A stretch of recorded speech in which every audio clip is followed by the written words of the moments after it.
Sa isang barangay naman sa Pasig City, may kakaiba silang pakulo sa pagsalubong ng bagong taon. May ulat on the spot si Steve Dailisan. Steve?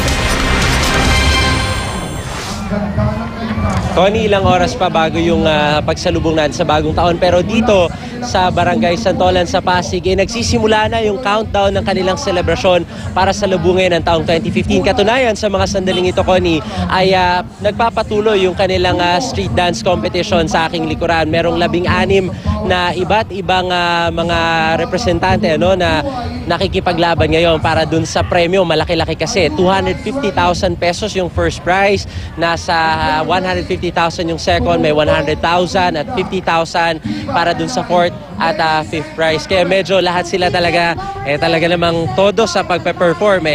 Hindi mo matatawaran sapagkat ang dami. May mga naimbitahan galing Laguna, may mga taga Nueva Ecija, kumbaga iba't iba ito ng mga performers talaga. At ganyan kasi ang tema ng selebrasyon dito sa Barangay Santolan, lalo pat ang paniwala nila dito ay hindi naman kinakailangan daw ng mga paputok para daw itaboy ang malas. Sapat na raw yung pagkakaisa at pagsasalo-salo noong buong kanilang komunidad. Katunayan, mamaya ay lilinya dito yung nasa hanggang 60 lechon dito sa kanilang kalsada. Nasa 1.5 kilometers daw yung haba niyan at sabay-sabay maglalabas ng mga kanya-kanyang handa yung mga magkakapit-bahay dito. Sabay-sabay silang magsasalo-salo. Bukod dun sa lechon na ihahain dito sa kalsada, Connie, ay meron pang nakatakdang mga aktibidades na kanilang inihanda para sa pagsalubong sa 2015. Sa ngayon, yung live na napapanood, yan yung isa sa mga kalahok ngayon sa street dance competition at talaga naman pinagandaan itong mga ito.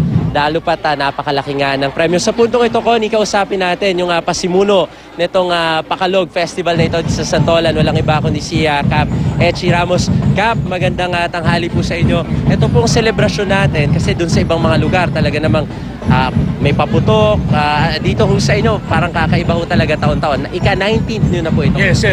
This is our 19th year celebration. So, ginawa natin kakaiba itong ating Pakalog Festival na ang isang layunin natin dito na yung nakagistan natin na halos sa buong bansa na ang ginagawa natin sa pagsalubong ng bagong taon ay ang mga putukan.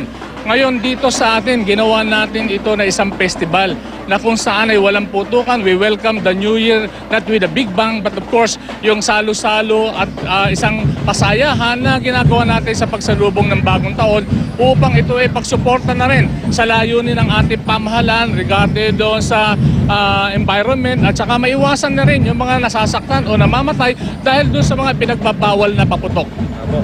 Mamaya, meron pa ho kayong mga lechon dito. Para sa lahat ho ba yan? Pwede bang pumunta dito yung mga taga-ibang barangay para makipag-celebrate ho ng New Year sa inyo? Pwede. At ito ay talagang open sa bawat isa. At ng totoo, itong aming ginagawa ay gusto namin pamarisan ng iba-ibang bayan, iba-ibang probinsya na yung ganitong kakaibang uri ng pagsalubong sa bagong taon ay sana'y gayahin nila. At ito ay talagang nagde-develop ng isang tunay na diwa ng pagkakaisa ng isang pamayanan, lalo na dito sa aming Barangay Santolan.